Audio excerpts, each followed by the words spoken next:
우리를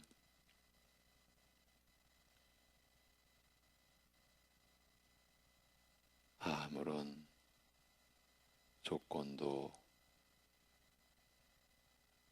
없이 택하여 주시고 사랑받을 만한 아무런 이유도 없는 우리를 그렇게 한없이 사랑하여 주시는 우리 아버지 하나님, 오늘도 이 한 주간도 하나님의 생명으로 우리가 살아가는 것을 잊지 않고 기억하고, 그래서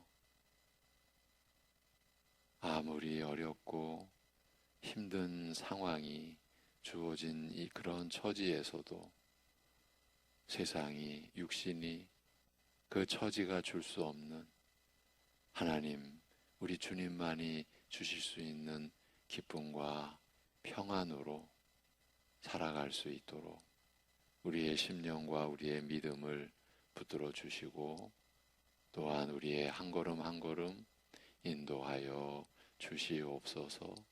예수님의 이름으로 감사하며 기도하옵나이다.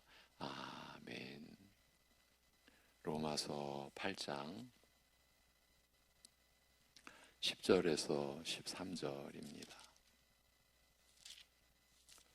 로마서 8장 10절에서 13절.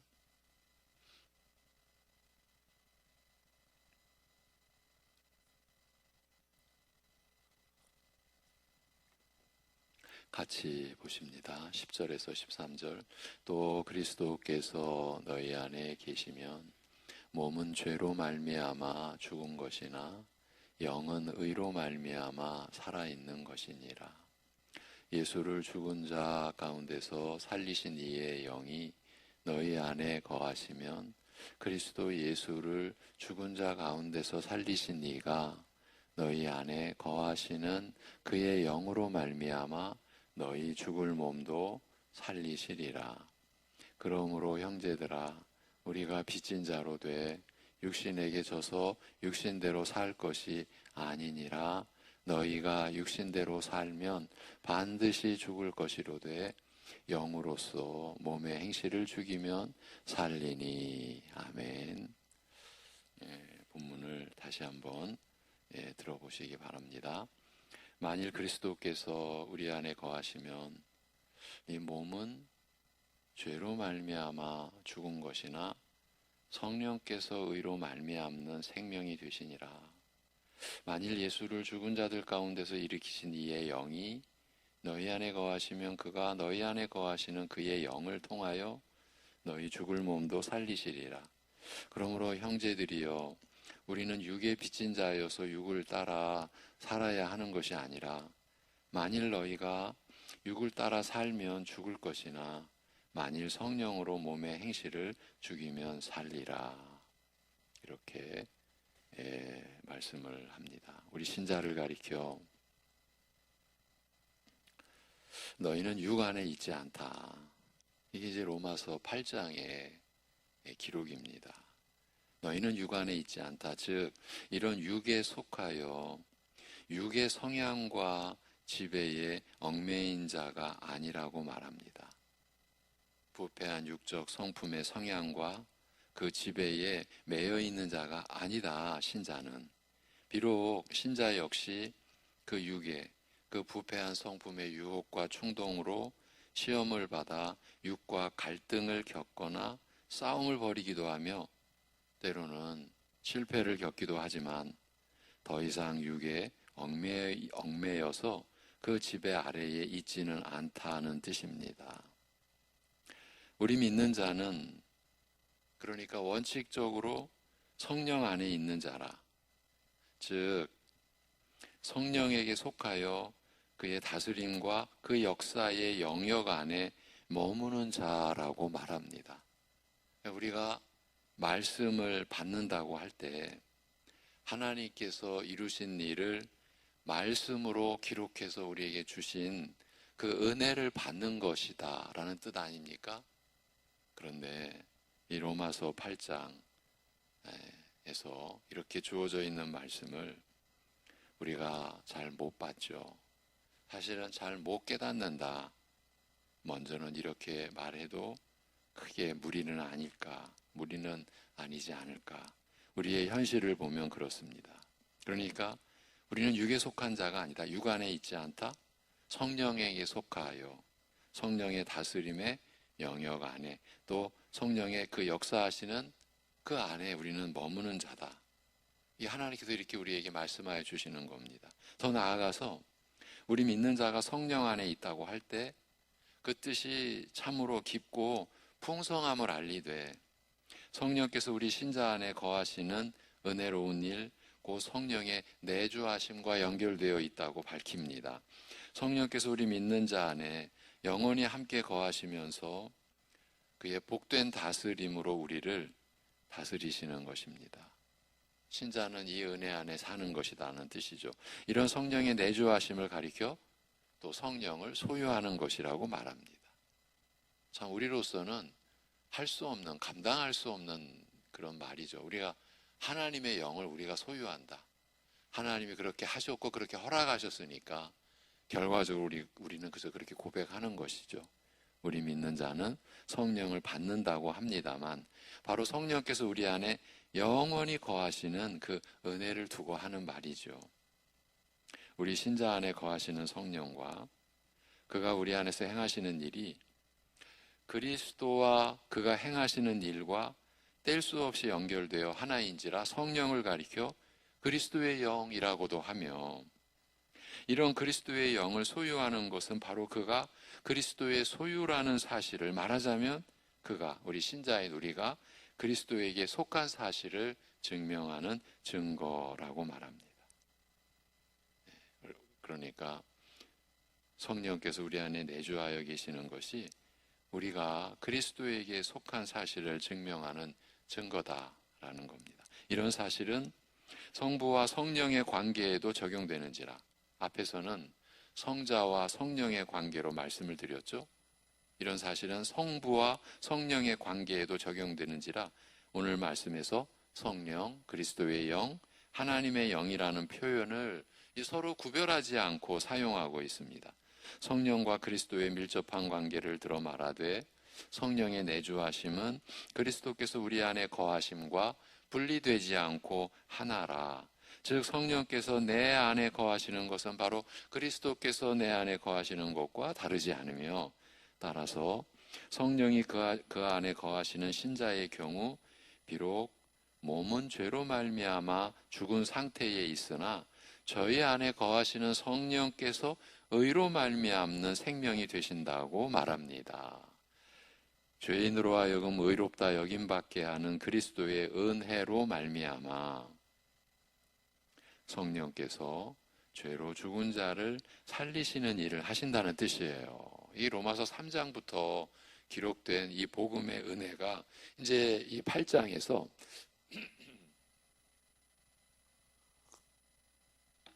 이렇게 종합되고 요약되는 거죠. 죄인으로 하여금 의롭다 여김 받게 하는, 우리가 그리스도를 믿을 때 일어나는 그야말로 축복의 역사, 우리 죄인으로 하여금 의롭다 여김 받게 하는, 하나님과의 온전한 관계가 이루어지게 하는, 그래서 하나님과 화목하게 하는, 이게 의롭다 여김 받는 것 아닙니까?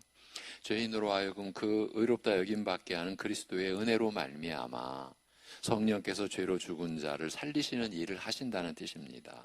그리스도의 일과 성령의 일이 밀접하여 하나이며 그 일은 곧 죄로 죽은 자를 살리는 생명의 일임을 재차 확인하는 내용입니다. 그런데 지금 우리가 나눈 그 말씀 가운데, 오늘 말씀 가운데 몸이 죄로 말미암아 죽은 것, 참 이 표현이, 이 구절이 설명하기가 까다로운 겁니다. 우리가 받아들이기가 어려운 겁니다. 이 부분을 좀 어렵지만 또 한번 짚고 가겠습니다. 몸이 죄로 말미암아 죽은 상태는 성령께서 의로 말미암는 생명 되심과 대조되는 만큼 육신이 죽어 썩어지는 것을 피할 수 없음을 말하는 11절의 죽을 몸과는 구별할 필요가 있습니다. 몸이 죄로 말미암아 죽은 것과 또 11절의 죽을 몸이라고 하는 이 표현은 구별할 필요가 있습니다. 이런 뜻도 포함할 수 있으나 이보다 더 깊고 광범위한 내용, 말하자면 부패한 육적 성품으로 말미암아 죄와 죽음을 위해 열매 맺는 삶을 가리키는 것으로 보는 것이 옳지 않을까. 몸이 죄로 말미암아 죽은 상태, 부패한 육적 성품으로 말미암아 죄와 죽음을 위해 열매 맺는 삶. 이것이 로마서 6장 그리고 7장에서 밝혀준 내용이죠. 우리가 일반 사람들이 살아가는 게 아담으로부터 첫사람 아담으로부터 물려받은 그 죄악 가운데서 또 필연적으로 부패한 육적 성품으로 말미암아 열매를 맺는데 죄와 죽음을 위해 열매 맺는 삶을 살아가는 거죠. 그거를 가리키는 것으로 보는 것이 옳습니다. 다만 믿는 자의 경우, 우리 신자의 경우 몸을 통하여 이루어지는 삶은 전적으로 죄의 지배를 받는 삶이 아니며, 방금 앞에서도 육 안에 있지 않다, 성령 안에 있다라고 하지 않았습니까? 그러니까 전적으로 죄의 지배를 받는 삶이 아니며 오히려 원칙적으로 성령의 다스림 아래에 있는 만큼, 심지어 너희 몸으로 하나님께 영광을 돌리라고 적극적으로 권하는 만큼 몸이 죄로 말미암아 죽은 상태에 있다고 보기는 어렵다고 말할는지 모릅니다.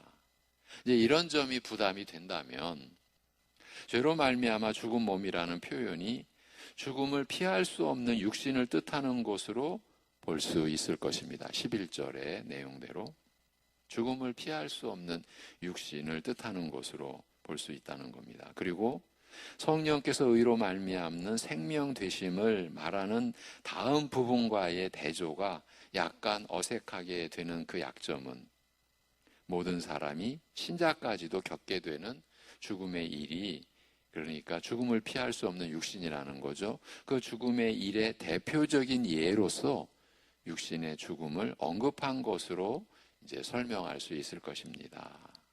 그러나 13절에서 성령으로 몸의 행실을 죽이며 살리라고 함으로써 몸을 통하여 이루어지는 삶에 대하여 부정적으로 말하고 있는 만큼, 즉 몸의 행실을 죽이라고 함으로써 신자의 삶에도 육과 그 부패한 성품과 죄의 영향이 미칠 가능성을 말하고 있는 만큼, 죄로 말미암아 죽은 몸이 부패한 육적 성품으로 말미암아 죄와 죽음을 위해 열매 맺는 삶을 가리킬 가능성을 배제하기 어렵습니다. 죄로 말미암아 죽은 몸이 성령께서 의로 말미암는 생명이 되심과 대조가 되는 만큼 성령의 이런 생명의 역사가 결여된 또는 이와 단절된 상태를 말하고자 하거나 믿기 전에 우리의 상태를 가리키는 것으로 본다면, 그리고 이런 몸에도 불구하고 그리스도의 은혜와 성령님의 생명의 역사로 말미암아 거룩한 열매 맺는 삶의 도구가 될 가능성에 대하여 열려있는 것으로 본다면 10절 전체가 오히려 자연스럽고 풍부한 내용을 표현한다, 이렇게 볼 수 있다라는 것입니다. 우리가 10절을 볼 때면 걸리거든요. 그리스도께서 너희 안에 계시면 몸은 죄로 말미암아 죽은 것이나 영은 의로 말미암아 살아있는 것이니라. 이러한 구절에서 참 어려운 표현을 다시 한번 짚어보았습니다. 이제 이어갑니다. 앞서 6절에서 육이 지향하는 바는, 그러니까 육의 생각은 우리말로는 그렇게 되어 있는데 이 생각은 단순한 표현이 아니라고 말씀을 드렸어요. 육이 지향하는 바, 육신의 생각은, 그러니까 육신이 지향하는 바는 죽음이요, 성령의 생각, 성령께서 지향하시는 것은 생명과 평강이라고 하였습니다. 로마서 7장 14절은 그 육적인 상태를 가리켜 죄 아래에 팔린 상태라고 밝히고 있습니다. 말하자면 죄의 노예가 되어 시키는 대로, 끌려다닐 수밖에 없는 영적 상태라는 뜻입니다. 이런 육이 지향하는 바를 가리켜 죽음이라고 한 것은 우리로 하여금 죄를 짓게 만들어 죽음에 이르게 하는 성향을 지적한 것으로 볼 수 있습니다. 선하신 하나님께서 만물을 선하게 창조하시되 특별히 살아있는 존재 또는 생명을 누리는 존재, 여러분 창세기에 생명이라는 표현 기억나시죠? 그 생명이 사실은 살아있는 존재라는 말입니다. 이제 우리말로 생명이라고 이제 전에 번역은 그렇게 해놓았는데, 살아있는 존재 또는 생명을 누리는 존재라 하여 생물이라 불리는 온갖 존재들을 가리켜 생명이라고 하신 거거든요. 그렇게 생물이라 불리는 온갖 존재들을 지으시고 축복하시되 생육하고 번성하며 물과 하늘과 땅에 충만하라 하셨습니다. 육은 하나님의 축복 속에서 하나님을 신뢰하고 의지하는 믿음과 순종으로 생명을 누리며, 이게 의로운 상태인 겁니다. 하나님을 신뢰하고 의지하는 믿음과 순종으로 생명을 누리며 살아가는 이 모든 질서, 본래 하나님이 첫 창조 때에 이루어진 질서입니다. 죄가 아직 들어오지 않았을 때 그런 질서를, 그러니까 하나님을 신뢰하고 의지하는 믿음과 순종으로 생명을 누리며 살아가는 이 충만한 모든 질서를 불신앙과 반역으로, 그러니까 불순종으로 무너뜨리고 파괴하며 일그러뜨리는 죄와 죽음, 그 생명 상실과 파멸을 지향하는 것입니다. 이게 육의 성향입니다. 이게 육의 생각입니다. 반면 성령께서는 죄와 죽음으로 무너지고 뒤틀리고 파괴된 이 모든 것들을 살려 평강을 회복하신다. 죄로 상하고 일그러지고 파괴된 것을 온전케 하여 본래의 복된 상태로 회복하신다고 말합니다. 하나님과 사람 사이에 일그러진 관계, 인간은 하나님을 대적하여 거역하며, 참 기가 막힌 것 아닙니까? 피조물이 창조주를 지금 대적하여 거역하며, 하나님께서는 이런 인간을 향하여 진노하시는 원수 관계를 해소하여 화목하게 하시는 것을 비롯하여 죄로 일그러지고 상한 모든 것을 고쳐 온전한 상태로 회복하시는 것입니다. 이것이 성령의 지향하시는 바라는 겁니다. 성령의 생각이라는 것입니다. 그리스도의 구속이, 그 십자가 구속이 중요한 이유는 이 모든 불행의 근본 원인인 죄를 제거하시고 의를 회복해 주신 은혜이기 때문입니다. 이 의의 은혜로 말미암아 성령께서는 죄로 죽은 자를 살리시는 생명의 역사를 행하시는 것이에요. 그래서 그리스도의 일과 성령의 일이 연합하여 하나라고 하는 것이죠. 죄가 파괴해 놓은 것마다 그 결과 생명은 사라지고 죽음이 지배하는 비참하고 황폐한 곳마다 우리의 영혼과 삶 곳곳에서 그 죽음의 흔적을 지워 제거하고 생명을 심어 자라 결실하게 하시는 것입니다. 이것이 성령의 역사, 성령의 생각, 성령의 지향하는 바라는 것입니다. 그래서 11절, 만일 예수를 죽은 자들 가운데서 일으키신 이의 영이, 그러니까 하나님의 영이 너희 안에 거하시면 그가 너희 안에 거하시는 그의 영, 하나님의 영을 통하여 너희 죽을 몸도 살리시리라고 합니다. 앞서 만일 그리스도께서 우리 안에 거하시면 몸은 죄로 말미암아 죽은 것이나 성령께서 의로 말미암는 생명이 되시느니라고 한 말씀을 더 깊이 설명한 내용입니다. 앞의 내용이 성령의 내주하심을 가리켜 그리스도께서 너희 안에 계시는 것이라고 하여 성령께서 신자 안에 거하시면서 행하시는 일과 그리스도의 일이, 성자 하나님의 일이 나뉘지 않고 하나임을 말하였습니다만, 여기 11절에서는 성령을 하나님의 영이라고 하여 성령의 일과 하나님의 일이 분리되지 않고 하나임을 알리고 있습니다. 그리고 그리스도를 죽은 자 가운데서 살리신 하나님의 생명의 역사가 성령을 통하여 이루어진 것처럼, 그러니까 죽은 자 가운데서 아들 예수 그리스도를 살리신 하나님의 성령의 역사가, 생명의 역사가 성령을 통하여 이루셨다. 그걸 또 밝혀놓으셨죠. 그런 것처럼 우리 믿는 자를 살리시는 일에 있어서도 동일하게 하나님의 영, 성령을 통하여 이루실 것이라고 말합니다. 십자가에 우리를 대신하여 우리 죄로 인하여 죽으시고 그 죽은 자 가운데서 살아나신 예수님, 그 예수님을 살리신, 죽은 자 가운데서 살리신 하나님의 생명의 역사는 성령을 통하여 이루어진 일이다. 그것처럼 우리 믿는 자도 믿는 자를 살리시는 일에 있어서도 동일하게 성령을 통하여 이루실 것이라고 말합니다. 특히 죽을 몸을 살리시리라고 밝힘으로써 성령을 통하여 신자에게서 시작된 새 생명은 마지막 몸의 부활을 포함하는 광범위한 생명임을 알리고 있습니다. 그러면서 12절, 그러므로 형제들이여 우리는 육에 빚진 자여서 육을 따라 살아야 하는 것이 아니라, 신자의 삶의 모습입니다. 그래서 13절, 만일 너희가 육을 따라 살면 죽을 것이나 만일 성령으로 몸의 행실을 죽이면 살리라고 합니다. 육이 지향하는 바가 이러하며 성령께서 지향하시는 바가 저러하므로 신자는 육을 따라 행하지 않고, 왜? 육을 따라 행하는 것은 죽음이고 파멸이니까요.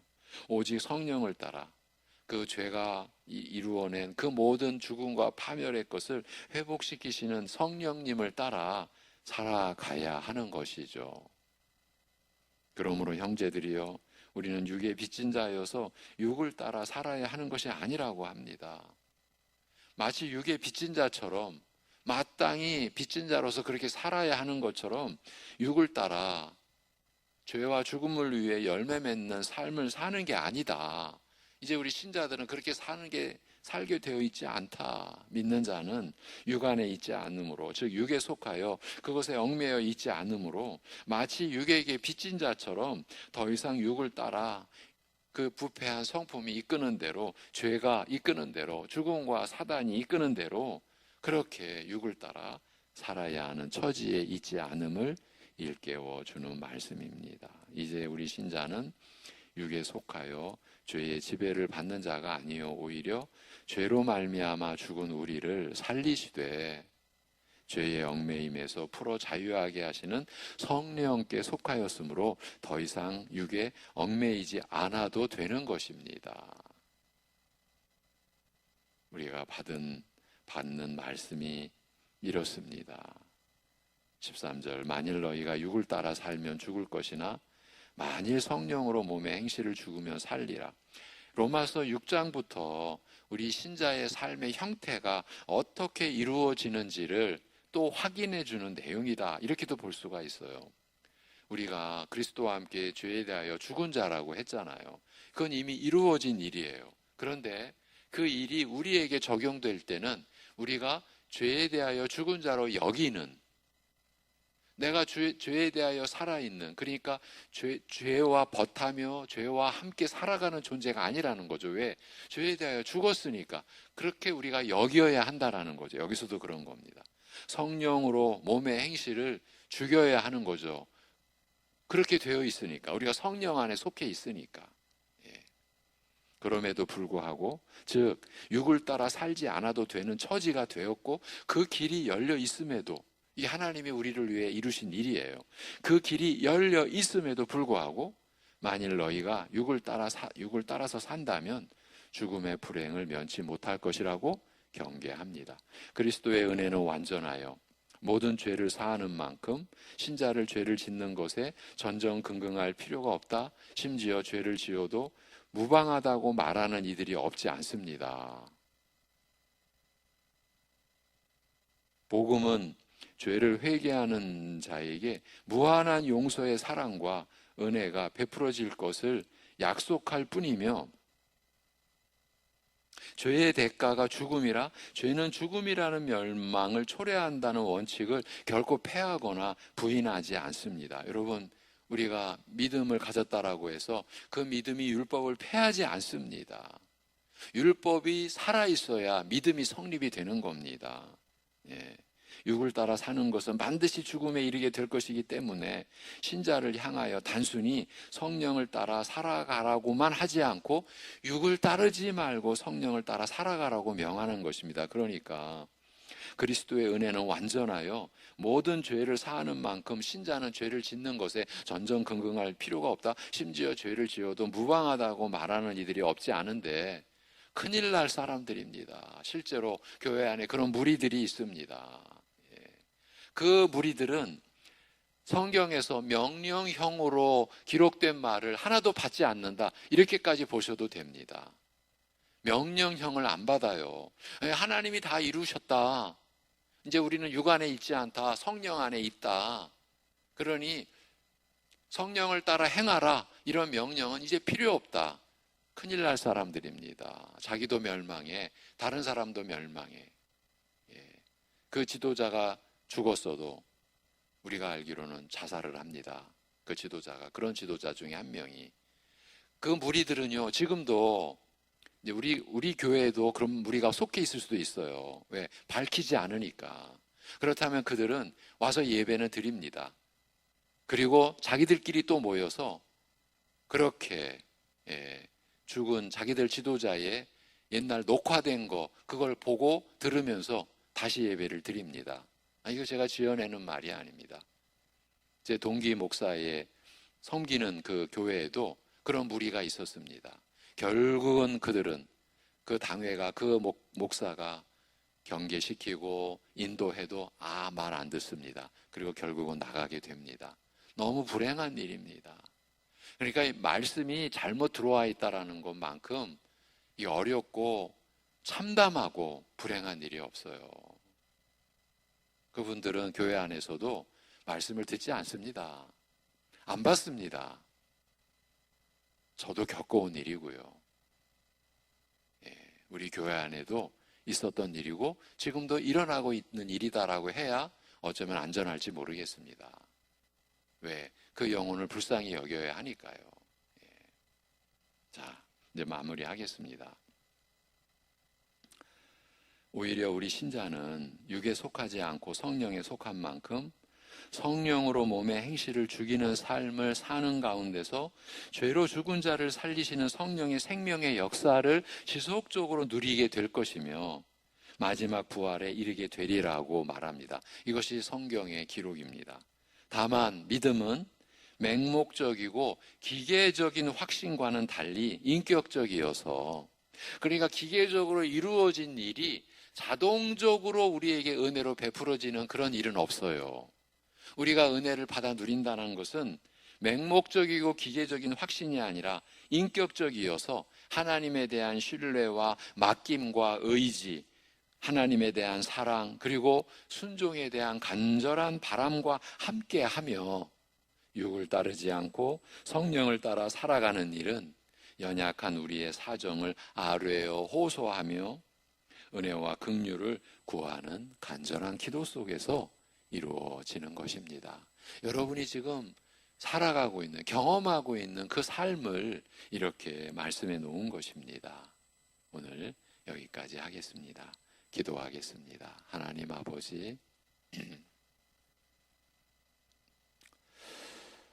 우리가 하나님의 말씀을 받아 사는 일이 우리 안에 거하시는 성령, 하나님의 영이시요 그리스도의 영이라 불리시는 성령의 죄로 말미암아 파괴된 그 모든 것을 제거하시고 회복시키시는 우리의 생명이 되시는, 우리의 생명을 살리시는 성령의 역사로 말미암는, 그야말로 인간은 꿈도 꿀 수 없는, 이 세상에서는 아무리 눈을 씻고 찾아보아도 찾아질 수가 없는, 오직 하나님만이 우리 안에서 이루시고 행하시는 은혜의 역사라는 그 진리의 내용, 오늘 우리에게 또 설명하여 주시고 가르쳐 주심을 감사드립니다.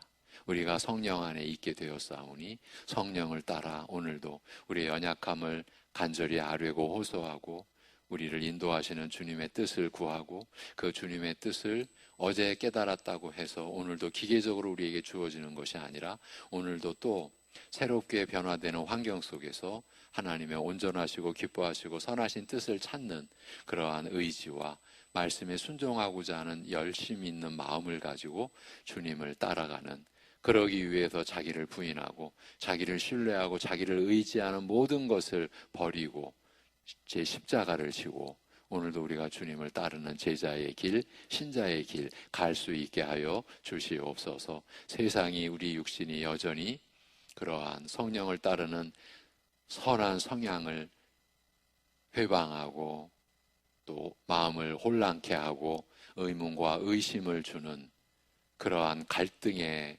그러한 그 시간과 순간이 닥칠 때에도 우리는 성령님 의지하여 주님의 말씀 붙잡고 성령을 따라 살아감으로써 죄와 죽음을 위한 열매 맺는 삶이 아니라 하나님을 위하여 거룩한 열매 맺는 오늘 하루 이 한 주간의 삶을 살아갈 수 있게 하여 주시옵소서. 사랑하는 성도들의 가정의 형편을 살펴 주시옵시고 곤란한 일, 결정할 할 일이 있으나 여러 가지 어려운 상황이 있는 그러한 일에 만약에 머물러 있다면 그럴수록 주님을 더 의지하고 결코 그 마음, 힘든 마음, 그 어려운 마음을 포기하지 말고 주님께 내어 맡기고 성령의 인도하심을 따르는 은혜를 체험하는 하루, 이 한 주간을 경험할 수 있게 하여 주시옵소서.